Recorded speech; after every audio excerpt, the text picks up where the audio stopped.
이런 자리에 불러주셔서 감사합니다. 오늘 말씀의 제목이 좌절된 꿈의 치유라고 하는 것입니다. 함께 말씀으로 은혜 나누기를 원합니다. 여러분, 사람마다 다 별명이라고 하는 게 있죠. 별명. 주로 별명은 그 사람의 뭐 이름이나 신체적인 특징이나 행동을 통해서 형성된 것들을 특징을 잡아서 이제 재미나게 만들어 가게 되죠. 여러분, 저에게 무슨 별명이 있을까요? 제 이름을 한번 보세요. 이우재, 기우재. 별명이 이름으로는 제일 많았고요. 제 얼굴을 좀 보세요. 얼굴은요, 눈이 좀 작죠. 그래서 새우눈이라는 별명도 있었고, 옛날에 그 개그맨 중에 매기병장이라고 있었어요. 매기병장이라는 별명도 있었고, 그 중에 최악의 별명은 이제 기스다. 기스나잖아요. 이렇게 기스나서 눈이 보이지가 않는다. 이런 별명들 불려지곤 했는데, 오늘 본문의 주인공 38년 된 병자, 그를 향한 별명을 제가 하나 붙여놓았어요. 그 별명이 38수 인생. 38해 동안 이제 질병 가운데 몸을 움직이지 못하는 그런 병자, 38수 인생이라는 별명 제가 붙여놓았는데요. 축구 선수 중에 가장 많이 이렇게 실패하고 재수한 선수는 이천수라 그러네. 이천수. 야구 선수 이만수. 그래가지고 만번 이제 재수를 했다. 어느 교회 가서 이런 얘기를 했더니 자기 동네에는 이억수도 있어요. 그래가지고 얼마나 웃었는지 몰라요. 오늘 본문의 주인공은 38수 인생. 38해 동안 불치병을 앓고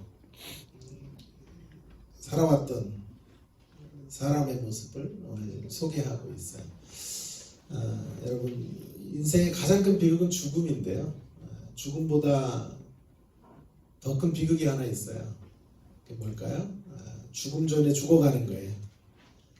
죽음이 비극이지만 그거보다 더 큰 비극은 삶으로 피어올라야 될 존재들이 죽음 전에 죽어가는 것입니다. 허무에 굴복하고 사는 것입니다. 오늘 38수 인생이 바로 그런 사람이에요. 죽음 전에 죽어가고 있는, 그저 하루하루 삶을 연명하고 있는 한 사람의 주인공을 오늘 본문에서 보게 됩니다. 오늘 이 본문의 감격적인 장면은 그런 인생에게 예수님께서 찾아오셨고, 그 예수님께서 그를 향하여 선포하고 계시는 거죠. 일어나 걸으라. 일어나 걸어가라. 여러분, 예수님의 선포에는 힘이 있습니다. 그 선포와 함께 즉시 38년 된 병자 38수 인생이 일어납니다. 오늘 이 말씀이 선포되는 가운데 우리에게도 동일한 회복의 역사, 새 생명의 역사들이 펼쳐지기를 간절히 바랍니다. 아멘. 이제 오늘 우리는 보다 좀 구체적으로 이 38수 인생에게 던져졌던 일어나 걸으라, 이제 일어나 내 자리를 들고 걸어가라 8절의 말씀을 중심으로 이제 어디로부터 일어나야 하고 어디를 향하여 일어나 걸어가야 되는지 하는 문제를 두 국면으로 생각해 보기 원합니다. 먼저 예수님께서 일어나라고 하셨는데 어디로부터 일어나라고 하시는 것일까 하는 것입니다. 과거의 문제죠. 그의 과거로부터 일어서 오늘까지 살아왔던 날들로부터 일어서는 것이고, 어디를 향하여 일어나 걸어가야 되냐 하는 문제는 그의 미래의 문제, 앞으로 어떻게 삶을 살아가야 하는지 하는 것을 주님이 이 8절의 말씀을 통해서 선언하고 계시는 것입니다. 먼저 어디로부터 일어나 걸어 나와야 할까요? 어디로부터 일어서는 것입니까? 예, 오늘 본문에 있는 이 38수 인생은 상처로 인해 생겨진 좌절된 꿈의 자리에서부터 일어나 걸어가야 되는 것입니다. 여러분, 이 세상에 어떤 사람도 망가진 인생을 살기를 원하는 사람이 없어요. 오늘 38수 인생도 역시 망가지기를 원하지 않았을 거예요. 그러나 육신의 질병이 어느 날 찾아오고 그리고 그 당시에 의학으로 전혀 고칠 수 없다는 진단을 받고 그는 마음의 병이 걸리기 시작합니다. 심령의 병이 찾아오게 된 것입니다. 그의 이런 시간들이 38해 동안 계속된 것이죠.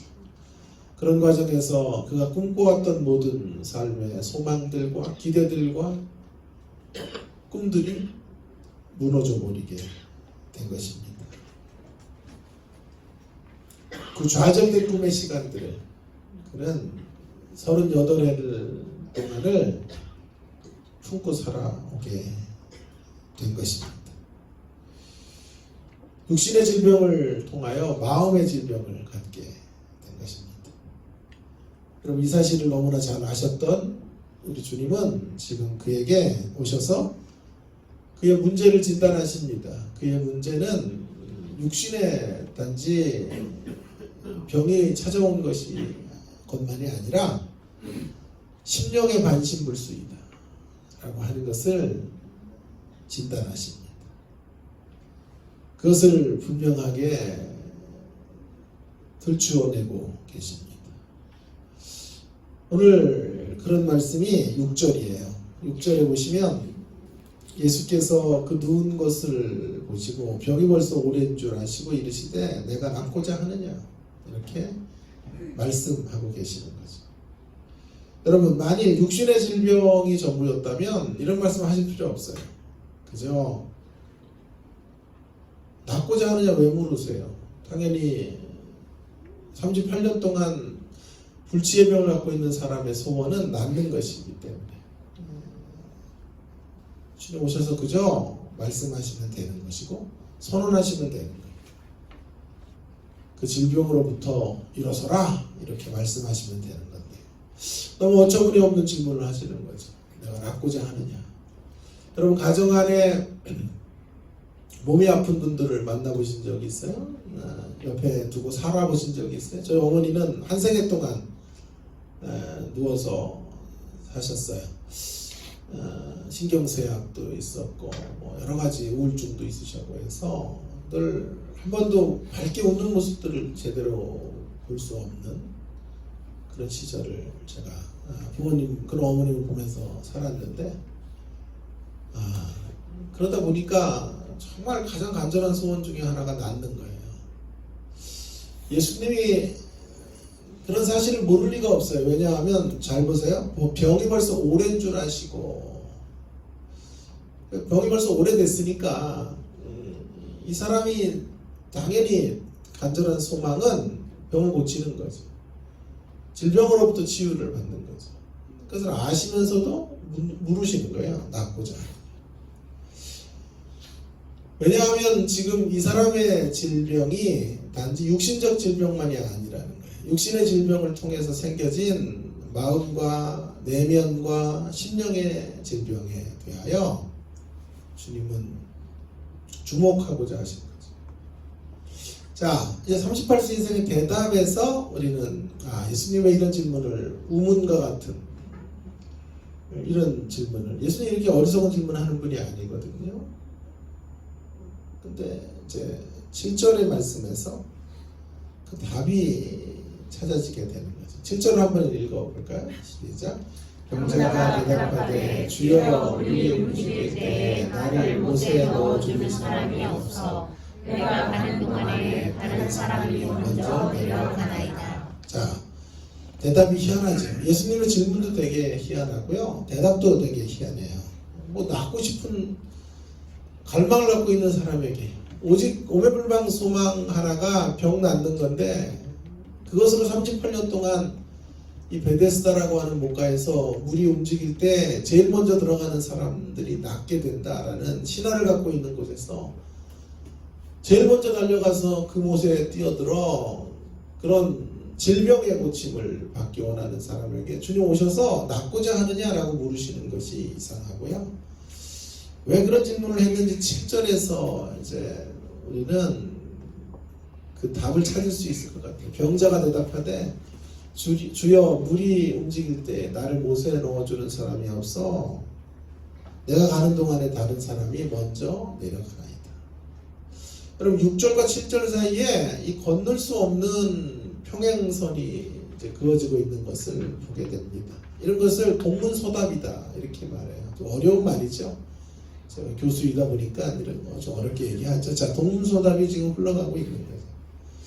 심각한 병 가운데 있는 사람에게 낫기를 원하느냐 말씀하시는 것도 참 우스운 질문인데 그에 대한 답이 뭐냐 하면 뭐라고 답해야 될까요? 답이 길면 정답이 아니죠.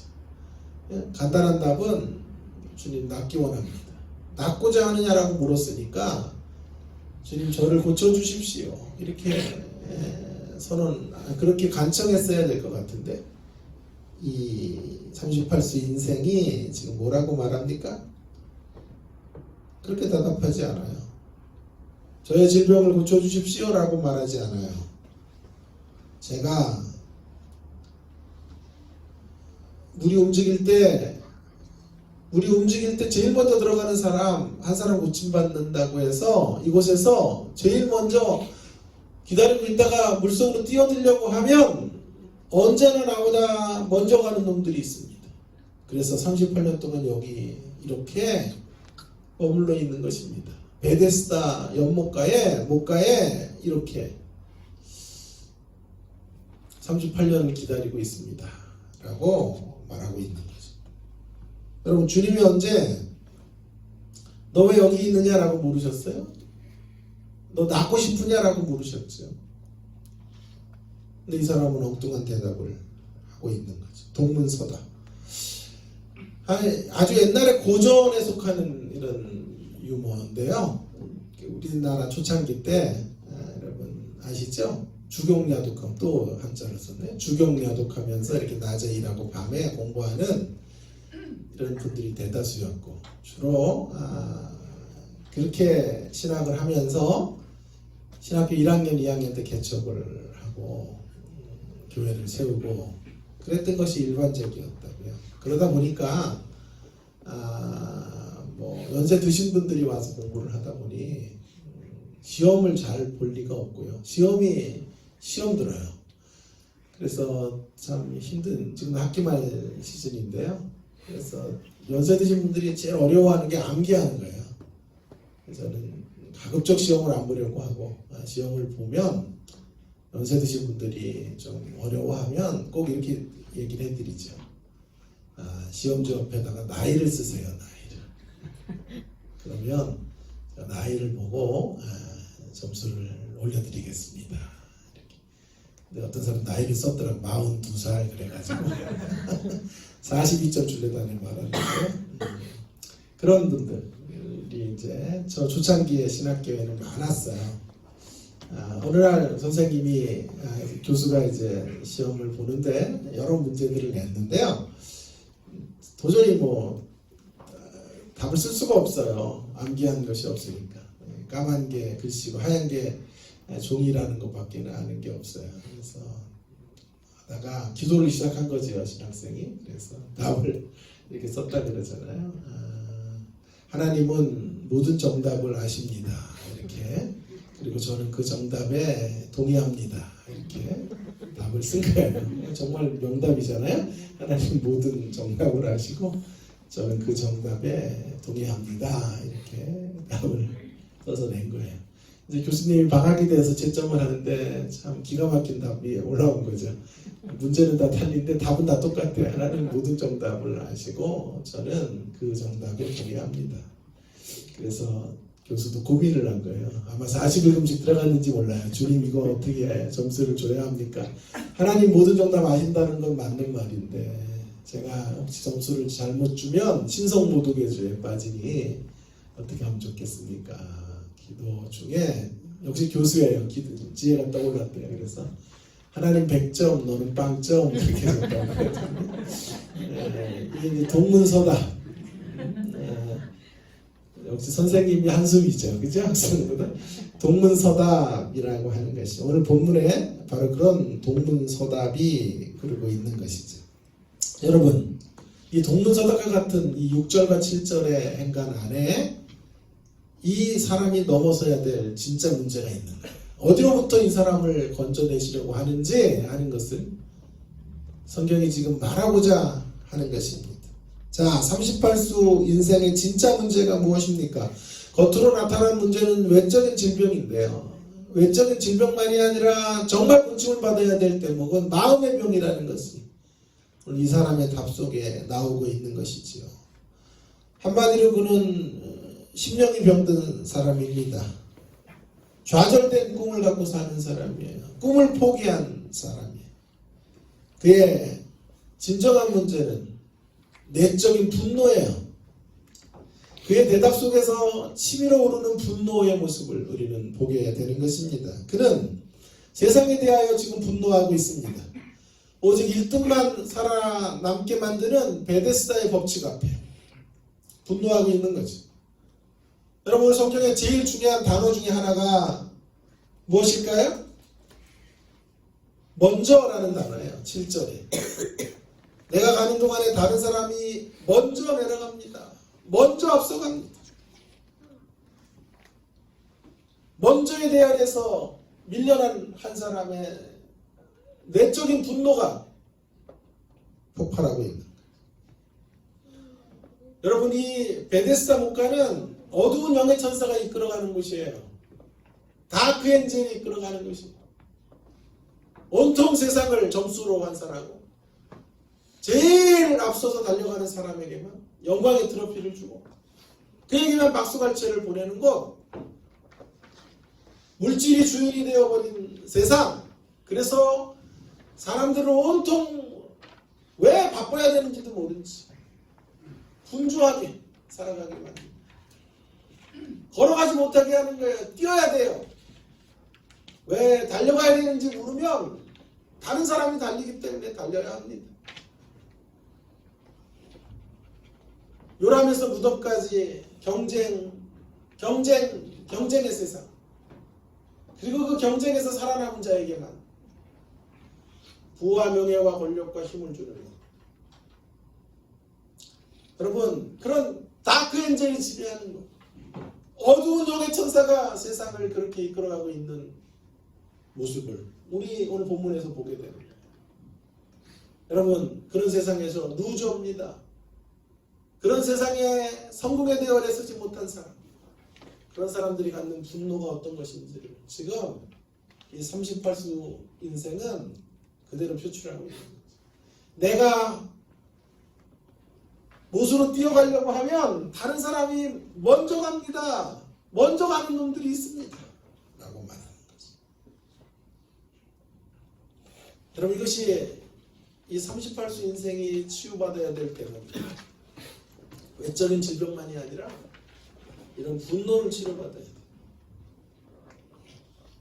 또한 오늘 본문에서 우리는 이 38수 인생의 열등의식을 봅니다. 다른 사람들 때문에 뒤처진 자기의 모습들을 비극적으로 바라보고 있는 열등의식을 우리는 확인하게 되는 것입니다. 자신이 나고자라는 거예요. 여러분, 예수님 만나면 무엇보다도 먼저 깨어져야 될 것이 열등의식. 예수님의 은혜를 경험하면 왜요? 예수님의 은혜 가운데 나의 모든 것이 주님께 인정받고 용납받고 절대적인 사랑으로 주님이 우리를 만져주시기 때문에 이 땅에 유일하게 열등의식을 넘어갈 수 있는 사람들은 예수의 사람들이에요. 아멘. 예수의 사람들이에요. 아멘. 그 절대적인 사랑 앞에 부족하면 부족한데 연약하면 연약한데 우리 있는 모습 그대로 주님께 올려드리면 되기 때문에 허상의 몸짓으로 살지 않아도 돼요. 예수님 만나지 못하면 이렇게 사는 거예요. 열등의식의 환자로 사는 거예요. 여러분 4.5와 5 이야기 하세요? 4.5. 4.5는 늘 5 때문에 열등의식을 느꼈대잖아요. 0.5만 있으면 5가 되는데 0.5가 없어서 5가 못 돼서. 근데 어느 날 4.5가 당당해졌더래요. 5가 지나가다가 너 인사도 안 해 이거사? 전에는 막 90도로 인사하고 어찌할 줄 몰라 하더니 많이 바뀌었다 너? 4.5가 그래 보여? 그러니까 5가 너 진짜 바뀌었어. 무슨 일 있었어? 그랬더니 4.5가 실은 점을 뺐다 그랬더니 점을 빼서 4.5에서 5가 그러니까 45가 된 거죠. 그러니까 이제 5하고는 게임도 안 돼요. 예수님을 만나면 이렇게 4.5가 아니라 45가 돼요. 지금 11시 45분이네요. 그래서 45가 되는 이러한 자리로 나아가게 돼요. 그래서 비교당하지 않아요. 열등의식의 환자로 살지 않아요. 오늘 이 38수 인생은 원죄에 대해서 밀려난 열등의식을 가지고 살아가고 있는 거죠. 또한 그의 모습 속에서 베데스다의 목과 혹은 베데스다의 법칙에서 밀려난 이들의 피해의식 같은 걸 봅니다. 그는 피해의식으로 살고 있는 거예요. 그 비참의 원인이 상대에게 있다고 보는 거예요. 환경에 있다고 보는 거예요. 좋은 부모 만났으면 이렇게 안 살아도 되는 거예요. 부자로 태어났더라면 이렇게 억울하지 않아도 되는 거예요. 시대를 잘못 만나서 이렇고 부모를 잘못 만나 그렇고 상황이 좋지 않아 그랬다고 말하는 거예요. 먼저 가는 놈들 때문에 내가 뒤처진 거라고 말하는 거예요. 말로도 알 수 없는 피해의식. 한국 사회에 이런 피해의식 환자들이 얼마나 많은지 몰라요. 곳곳에 묻지마 살인이 일어나고 이유도 알 수 없는데 원한 관계도 아닌데 사람을 죽이고 불을 지르고 해코지를 하는 이런 세상으로 점점 변해가고 있는 것입니다. 피해의식 때문에 그래요. 자신의 비참한 물고를 상대의 원인을 돌려서 자기 자신의 문제 앞에 직면하지 않고 있는 이런 모습들을 현대판 베데스다 목가의 38수 인생처럼 살고 있는 이들이 얼마나 점점 많아져 가는지 몰라요. 이것이 바로 꿈이 깨어진 사람의 모습이에요. 깨어진 꿈에 익숙한 38수 인생의 모습의 내면인 거예요. 여러분, 오랫동안 꿈이 깨어지고 내가 원하는 것들이 이루어지지 않을 때 그런 자리에서 인생은 희망을 닫습니다. 언제나 바라보는 관점이 패배적이에요. 부정적이에요. 또 잘난 사람들 앞에 서기만 하면 쭈삣거리고 어깨를 펴지 못하고 분노로 반응합니다. 얼마나 많은 사람들이 오늘도 베데스다 목가의 법칙 가운데 베데스다의 법칙이 지배하는 세상 가운데 상처를 받는지 몰라요. 깨어진 꿈에 익숙하게 살아가는지 모르겠습니다. 세상과 자신의 삶에 대하여 독소를 퍼붓고 사는지 모르겠습니다.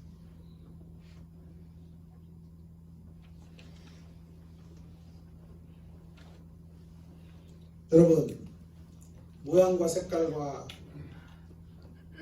크기가 다를 뿐 오늘 이런 면에서 38수 인생은 우리의 자화상이 이 땅을 살고 있는 저와 여러분의 모습이라고 해도 틀리지 않을 것입니다. 우리 모두 오늘도 살아가면서 우리도 절교하고 살아요. 많은 사람들이 이것은 내가 원했던 결혼이 아니라고 소리칩니다. 연애 때는 너 없이 못 살아 하다가 결혼하면 너 없어야 살아로 돌았어요. 결혼을 하고 나서 부부로 사는 게 아니라 왼수로 살아가고 있는 모습들을 봐요. 어느 TV 프로에 할머니 할아버지들이 퀴즈 맞추는 이런 프로, 단어 맞추는, 할아버지가 자신이 있어야 이 단어에 대해서 설명을 하지. 답은 천생연분이라는 단어인데 할아버지가 자신감이 넘쳐 할머니에게 말해요. 당신과 나 사이 그게 뭐야? 그랬더니 할머니가 왼수 이렇게 대답해요. 할아버지가 당황해서 굳은 얼굴로 네 자로 말해. 평생 왼수 이렇게. 여러분, 이것이 우리들의 결혼의 모습인지 모르겠어요. 어떤 이들은 진로에 대한 좌절된 꿈으로 절규합니다.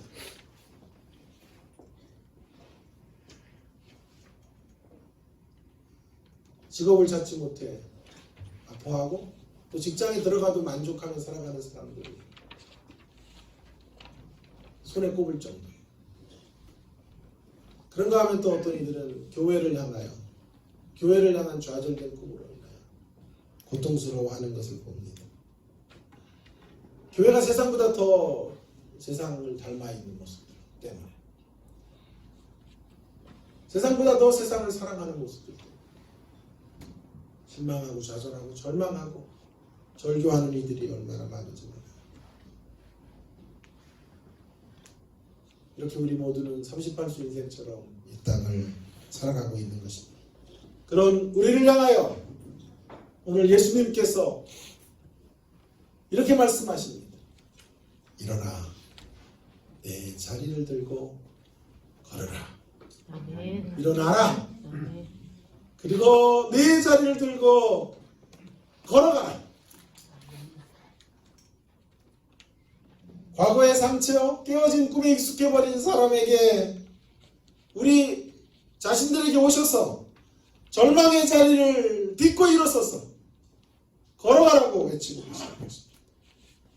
아니, 이 신약성경이 쓰여질 당시에만 말씀하시는 게 아니라 지금 여기 오셔서 우리가 예배하는 이곳에 오셔서 온갖 좌절된 꿈으로 안타까워하고 절규하고 있고 열등의식에 시달리고 살아가고 있는 피해의식과 분노 속에서 이 땅을 살아가고 있는, 환경을 탓하고 현실을 탓하고 암울한 시대의 탓으로 모든 원인을 돌리며 살아가고 있는 우리들을 향하여 주께서 이렇게 외치고 계십니다. 선포하고 계십니다. 일어나라고. 아멘. 일어나 걸어가라고. 아멘. 말씀하고 계십니다. 우리 주님이 우리에게 주시려고 하는 것, 단지 육신적인 것만이 아니에요.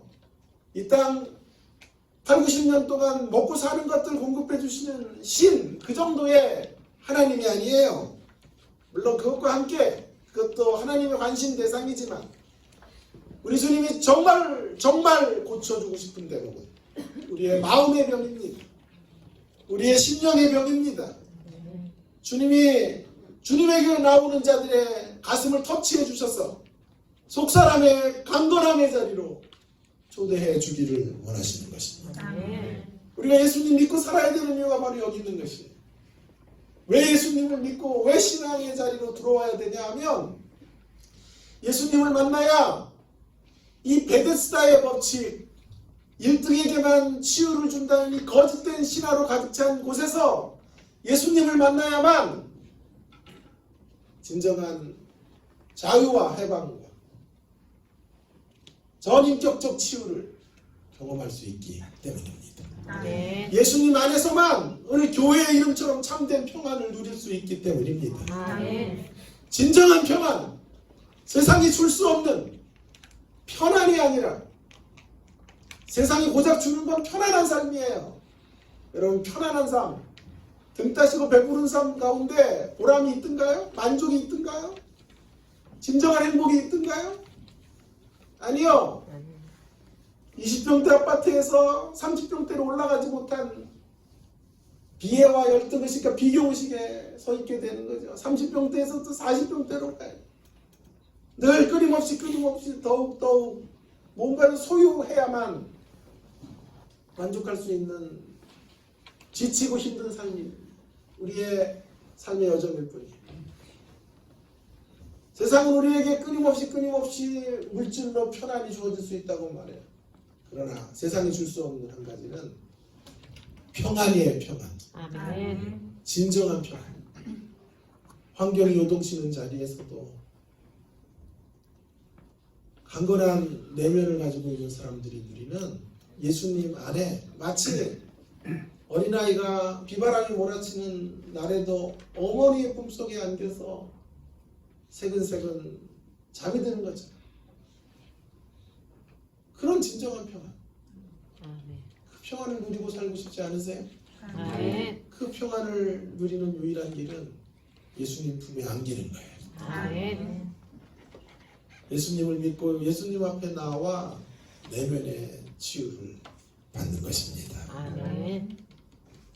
고작 빵 문제를 해결한 천국행 티켓을 마련하기 위하여 지금 우리는 교회 생활하고 있는 것이 아닙니다.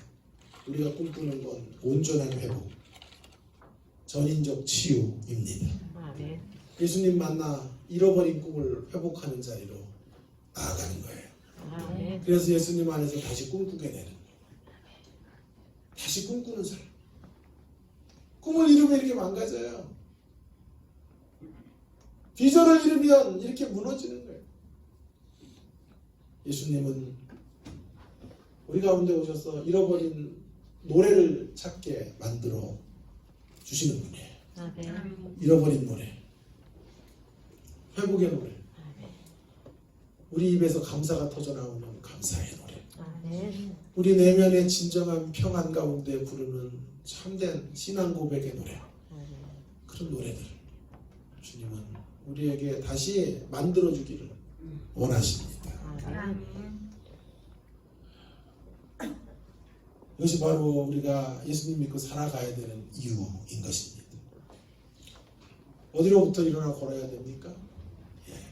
우리의 좌절된 꿈의 자리에서부터, 심령의 반신불수의 자리에로부터 일어나 걸어야 합니다. 아멘. 예수님 손 붙잡고 일어나 걷는 우리가 되기 바랍니다. 아멘. 이제 그럼 어디로 가야 될까요? 과거로부터 일어나서 이제 우리가 가야 될 길이 어디일까요? 이제 우리의 깨어진 꿈의 현실 속에, 꿈의 자리에서, 꿈이 깨어진 현실 속에서 우리가 일어나 이제 어디로 걸어가야 될까요? 회복을 경험하고 이제 하나님의 꿈을 향하여 일어나 걸어가야 합니다. 아멘. 하나님의 꿈을 향하여. 이것이 우리가 나가야 될 미래입니다. 하나님의 꿈. 우리의 꿈이 깨어졌다고 해서 좌절하거나 절망할 필요가 없습니다. 왜냐하면 내 개인의 꿈이 무너지는 자리에서도 여전히 우리를 향하신 하나님의 꿈은 영롱하게 반짝이고 있기 때문입니다. 그 하나님의 꿈을 붙잡고 나아가는 거예요. 꿈을 잃어버린 사람들에게 중요한 것은 다시 꿈꾸는 거예요. 그런데 그것보다 더 중요한 것이 있어요.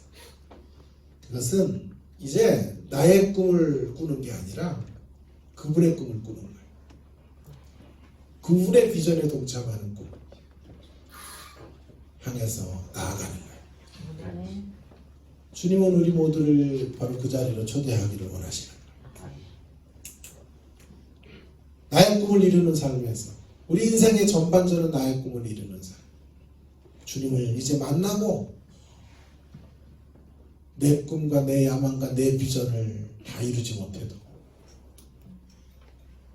그분의 꿈, 그분의 계획, 그분의 플랜에 나를 맞추고 살아가는 인생의 자리로 나아가는 거죠. 아멘. 이게 진정한 꿈이에요. 꿈 너머의 꿈. 하나님의 꿈의 통로가 되는 삶. 살아가는 거죠. 하나님의 꿈을 위해 사용되어지는 사람이 되는 것입니다. 나의 목표를 이루는 삶이 아니라 그분의 목표를 이루는 삶의 자리로 우리는 나아가야 되는 것이죠. 아멘. 자신의 꿈을 이루는 사람을 성공한 사람이라고 말해요. 그러나 하나님의 꿈을 이루면 그때 비로소 위대한 인생이 돼요. 성공한 인생 정도가 우리의 목표가 아니에요. 위대한 인생을 사는 거예요. 그러므로 중요한 건 우리의 꿈을 우리의 방식대로 이루어가는 게 아니라 하나님의 꿈을 그분의 방식대로 이루어가는 것입니다. 그 자리로 주님은 우리를 초청하시기 위하여 일어나 걸으라. 걸어서 나의 꿈에 동참하는 생의 자리로 나오라 말씀하고 계시는 거죠. 여러분, 저는 아이를 많이 낳는 게 꿈이었어요. 한 7, 8명 정도 이렇게 낳고. 그래서 우리 집에 가훈을 이렇게 정하는 거예요. 빌부터 살기 이렇게 정해가지고. 뛰는 놈 위에 뛰는 놈 위에 나는 놈이 있고, 나는 놈이 한 놈 더 있어요. 붙어 나는 놈이 있어요. 이렇게 붙어서 날아가는 게 이게 센 놈이거든요. 그래서 가훈을 빌부터 살기 이렇게 정해서 저는 신앙을 빌부터 살기라고 생각해요. 하나님께 빌부터 사는 거.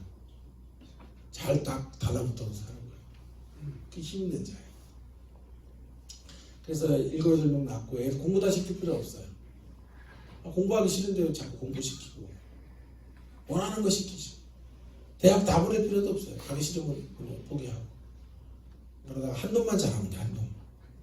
한 놈만 성공하면 다 빌부터 살게. 그래서 빌붙는 인생으로 대신 우애는 좋게 만들어요. 그래서 그렇게 살아가. 보니까요 대학이고 뭐고 전부 한 사람만 뜨면요 설립자 한 사람이 세우잖아요. 다 빌부터 살아요. 그러니까 좋더라고 그것도.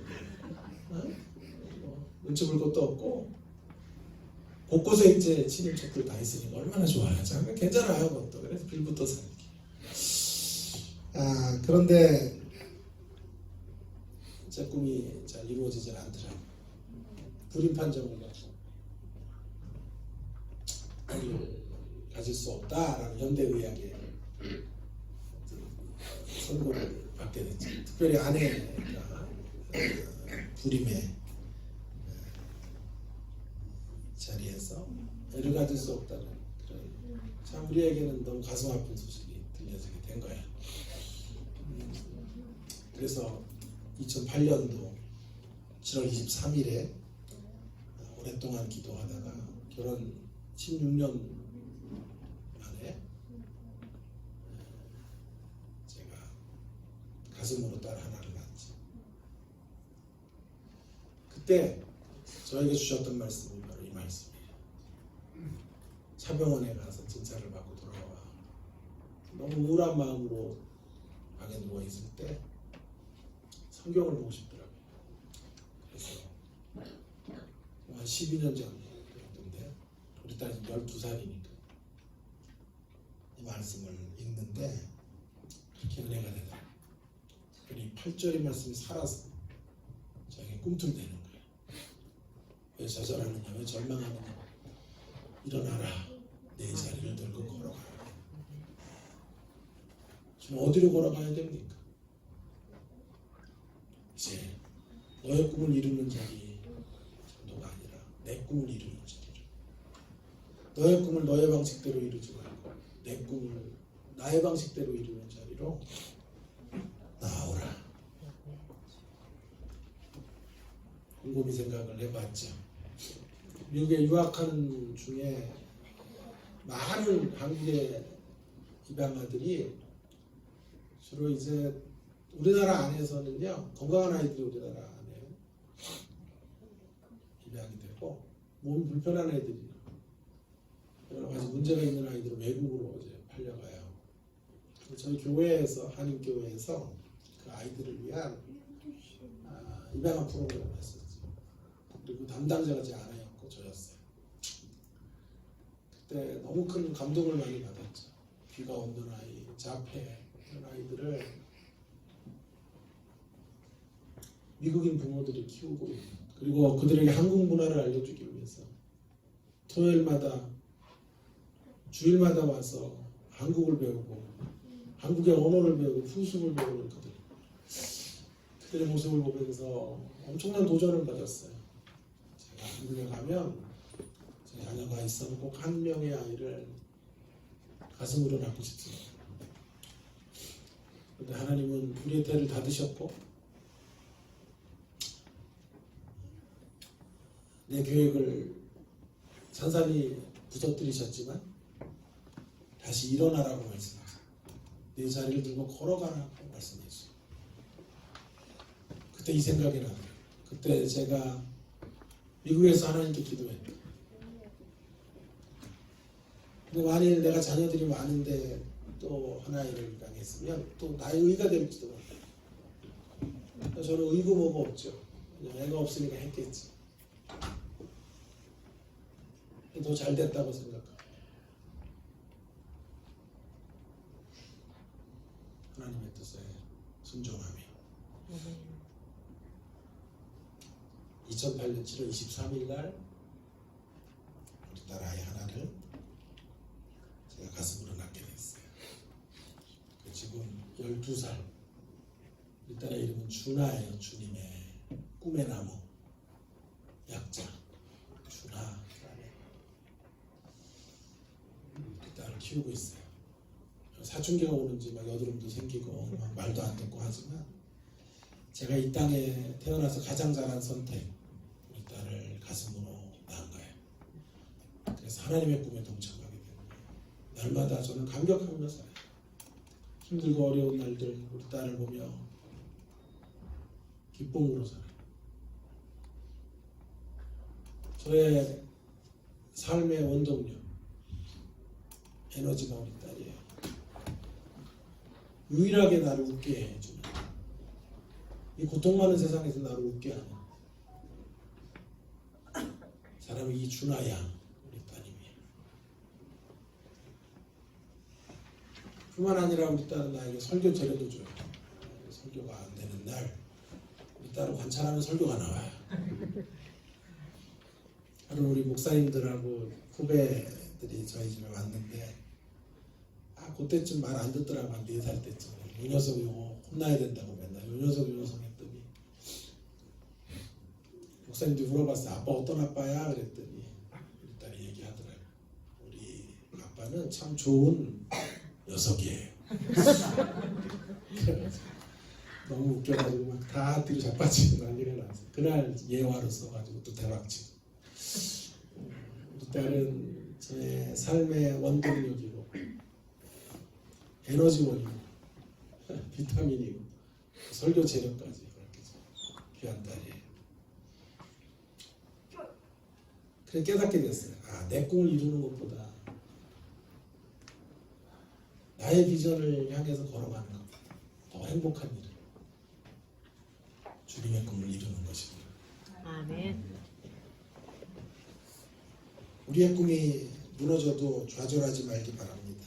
아멘. 언제든지 하나님의 꿈은 영롱하게 반짝이고 있어요. 아멘. 어떤 경우에도 하나님의 여러분을 향한 비전은 살아있어요. 아멘. 하나님의 꿈이 무너진 적은 없어요. 우리를 이끌어 가시죠. 때때로 우리의 육신의 계획들이 무너지고 때때로 우리가 품었던 플랜들이 자초되기도 하고 뜻하지 않은 어려움을 당하기도 하지만 예수 그리스도 안에 있으면 언제나 우리는 꿈꿀 수 있어요. 아멘. 그분의 꿈, 아멘. 그분의 나라의 꿈을 꾸고 그분의 일에 동참하는 저와 여러분이 될 수 있을 것입니다. 아멘. 중요한 것은 잃어버린 것이 아니에요. 남겨진 것. 무엇이 남아있느냐. 어리석은 사람은 늘 잃어버린 것만 생각해. 늘 지나가 버린 것들만 소중하게 붙잡고 그것 때문에 상실의 자리에 서 있어요. 아니에요. 중요한 건 뭘 잃었느냐가 아니라 무엇이 남아있느냐 하는 거예요. 어떠한 경우에도 남아있는 것이 하나님의 꿈이에요. 아멘. 하나님의 은혜, 어떤 경우에도 우리 가운데 있다. 하나님의 은혜에서 여러분이 잃어버린 것들을 빼면 여전히 하나님의 은혜가 남는다니까요. 아멘. 그 은혜를 붙잡고 일어나기 바랍니다. 아멘. 지나간 것 아쉬워하지 마시고 갖고 태어나지 못한 것 아쉬워하지 마세요. 이런 눈으로 태어난 거 이런 거 너무 힘들어하지 마세요. 안경 쓰면 돼요. 이렇게 쓰면 돼요. 그런 보험성가도 있잖아요.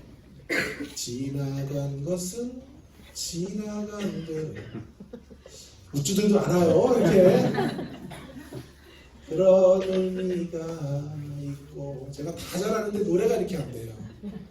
현탁 전사님 아까 노래 너무 음이 맑고 좋아. 사사를 좀 받아야 되겠다 이런 생각을 했어요. 지나간 것은 지나간 대로 다 그런 의미가 있어요. 지나가는 것들, 갖고 태어나지 못한 것들 아쉬워하지 마시고 주님을 여러분의 구주로, 여러분의 통치자로 모셔드리고 그분의 손잡고 우리의 아픈 과거에 절망의 현실에서 일어나시고 아멘. 주님이 우리를 초대하시는 그 자리, 진정한 꿈의 자리, 하나님의 꿈의 자리, 하나님의 비전의 자리를 향하여 걸어나가시고 참된 평안교회 모든 성도님들 되기를 주의 이름으로 축원합니다. 아멘. 축원합니다. 아멘. 축원합니다. 아멘. 함께 기도하겠습니다. 오늘 주신 말씀 가지고 함께 기도하면 좋겠어요. 좌절된 꿈 좌절된 것이 인생을 얼마나 피폐하게 만드는지 38수 인생을 통해 우리 확인했어요.